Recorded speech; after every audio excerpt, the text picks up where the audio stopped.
ఈరోజు మన హోటల్కి ఒక బుడ్డ సబ్స్క్రైబర్ వచ్చాడండి. వాళ్ళ నాన్నకి మటుకు మన హోటల్లో బిర్యానీ తినడం ఇష్టం లేదు. కాకపోతే వాళ్ళ బాబు మటుకు మన దగ్గరే బిర్యానీ కావాలి, మన వీడియోస్ చూస్తా అన్న రెగ్యులర్గా మన దగ్గర వచ్చే కస్టమర్లు ఇంతమంది వచ్చారంటే టేస్ట్ బాగుండేది, నాకు అక్కడే తీసుకెళ్ళండి అని చెప్పి గోలగోలు చేస్తే వాళ్ళు తీసుకొచ్చారు.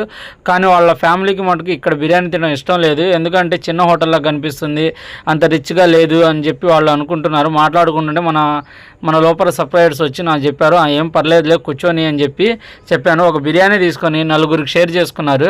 నలుగురు షేర్ చేసుకున్న తర్వాత వాళ్ళ బాబు ఎంత బాగా తింటున్నాడో అది చూసి వాళ్ళు కూడా టేస్ట్ నచ్చి 4 బిర్యానీలు ఆర్డర్ చేసుకున్నారండి. వెళ్ళేటప్పుడు మాకు ఒకటే మాట అన్నారు, ఈ చిన్న హోటల్ కదా ఇక్కడ ఏం టేస్ట్ ఉండదో అని చెప్పి చాలా అనుకున్నాం బాబు, కానీ నేను ఎక్స్పెక్ట్ చేసిన దానికంటే 1000 రెట్లు టేస్ట్ సూపర్గా ఉంది అని చెప్పారు. మనం ఎంత పెద్దదా చిన్నదా, యాంబియన్స్ గుడ్డా మంచిదా కాదని కాదండి, ఎంత మంచిగా క్వాలిటీగా ఇచ్చామన్నదే మన బిర్యానీ కాన్సెప్ట్.